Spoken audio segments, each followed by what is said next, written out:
आपको पता चलता है कि आपकी वाइब्रेशंस तो शुरू से ही हाई थी और जिन लोगों से आपका तालमेल नहीं बैठता था एक्चुअली वे सभी के सभी लो वाइब्रेशन से डील करते थे। इसलिए दिस वाज द रीजन आपकी ट्यूनिंग।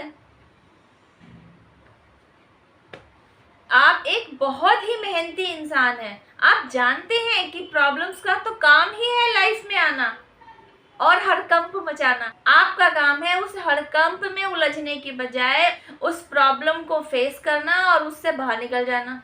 आप यह भी जानते हैं कि लाइफ में जब भी कोई अनफेवरेबल सिचुएशन आती है वह कोई ना कोई लर्निंग लेसन ही देने आ रही होती है। आप यह भी जानते हैं वह लर्निंग लेसन इसलिए दिया जा रहा होता है क्योंकि निकट भविष्य में आपको उस लेसन का इस्तेमाल करने की ज़रूरत पड़ेगी। तो आपको पहले से ही ट्रेंड कर दिया जा रहा होता है। आप यह भी जानते हैं कि जब तक आप वह लेसन नहीं सीख लेंगे तब तक कोई ना कोई सिचुएशन के तहत आपको वह लेसन देने के लिए सिचुएशंस आपकी लाइफ में आती ही रहेंगी। वह सिनेरियो रिक्रिएट होता ही रहेगा। आप ऐसे इंसान हैं जो प्रभु में आस्था रखते हैं, आस्तिक हैं। आप जानते हैं कि ईश्वर हमेशा आपके भले के लिए ही काम कर रहे होते हैं। आपकी लाइफ में अगर दुख और दर्द, कोई तकलीफ, कोई स्ट्रगल एंटर कराया गया है तो इसके पीछे यकीनन आपके लिए कोई ना कोई भलाई छिपी हुई है। आप इतनी समझ तो रखते हैं कि सिचुएशंस को किस तरीके से डील करना है।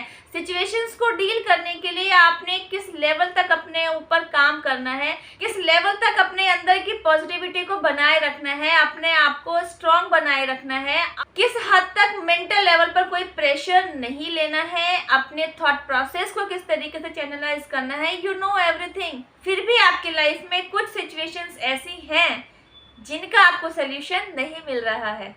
इन प्रॉब्लम्स के चलते आपको ईश्वर द्वारा एक दिव्य सपना दिखाया जाता है। उस दिव्य सपने में आप किन्हीं पक्षियों को देखते हैं कि वे उड़कर आपके घर के अंदर आ गए हैं। ये जो आपका थॉट प्रोसेस है ना, इससे पता चलता है actually you are unknowingly on spiritual path. मतलब आप स्पिरिचुअल पाथ को फॉलो भी कर रहे हैं, आप स्पिरिचुअलिटी के तहत काम कर रहे हैं, फिर भी आप अवेकन्ड नहीं है। आपको पता नहीं है कि आप इतने अच्छे थॉट प्रोसेस के मालिक हैं, आपको पता ही नहीं है आप किस पॉजिटिविटी को कैरी किए हुए हैं, आपको पता ही नहीं है। Because of this kind of thought process आप दूसरे लोगों से हटकर चलते हैं। Just look at yourself. आपके लाइफ में कितने लोग हैं? गिनती के 4 लोग होंगे जिनके साथ आपकी ट्यूनिंग बैठती होगी। आपके फ्रेंड्स भी बहुत कम होंगे। गिने चुने 2 या 4 पड़ोसियों से ही आपकी बनती होगी या शायद ना भी बनती हो। आपको लोगों के पास जाकर बैठना, फालतू के गप्पे हाँकना बिल्कुल पसंद नहीं आता। आपको ऐसी ही बातें अट्रैक्ट करती हैं जो आपको स्पिरिचुअल ग्रोथ की तरफ ले जा रही होती हैं। आप एक ऐसे शख्स होते हैं जो फालतू की गॉसिप में इन्वॉल्व होना पसंद ही नहीं करते।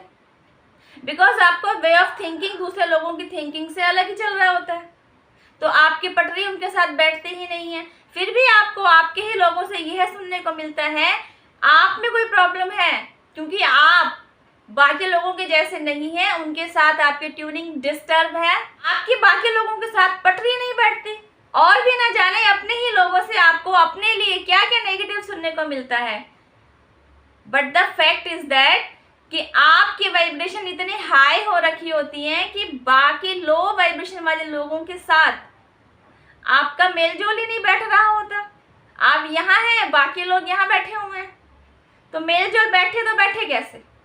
तो फिर कुछ नेगेटिव बातें सुनकर जब आप भी नेगेटिव होने लगते हैं ना, मैं औरों जैसा क्यों नहीं हूँ, मेरी ट्यूनिंग लोगों के साथ क्यों नहीं बैठती है, यकीनन मुझ में ही कोई प्रॉब्लम है, तभी ना मैं बाकी लोगों में एडजस्ट नहीं हो पाता या हो पाती। तो आपको इस नेगेटिव अप्रोच की तरफ जाने से बचाने के लिए डिवाइन इंटरवेंशन किया जाता है, आपको अवेकन करा दिया जाता है, आपको अवेकनिंग प्रोसेस में डाल दिया जाता है। उस अवेकनिंग प्रोसेस में आप पर आपके ही द्वारा इनर वर्क करवाया जाता है। इनर वर्क के अंदर जब आप अपने ऊपर काम करना शुरू करते हैं ना, तब आपको आपके सारे प्रॉब्लम्स के सल्यूशंस धीरे धीरे मिलने लगते हैं। आपको पता चलता है कि आप बाकी लोगों से अलग क्यों हैं। आपको पता चलता है कि आपकी वाइब्रेशंस तो शुरू से ही हाई थी और जिन लोगों से आपका तालमेल नहीं बैठता था एक्चुअली वे सभी के सभी लो वाइब्रेशन से डील करते थे। इसलिए दिस वॉज द रीजन आपकी ट्यूनिंग। सबसे जटिल समस्या जो आप फेस कर रहे हैं, हाई वाइब्रेशन में होने के बावजूद पैसा नहीं है, लो वाइब्रेशन में होने के बावजूद पैसे की कमी नहीं है। If you agree to me and relate this video, comment box में लिखकर बताइए ताकि मुझे पता चले किन किन व्यूवर्स को सेम प्रॉब्लम्स फेस करनी पड़ रही हैं। Ask me on comment box, I will definitely answer to you. Stay blessed.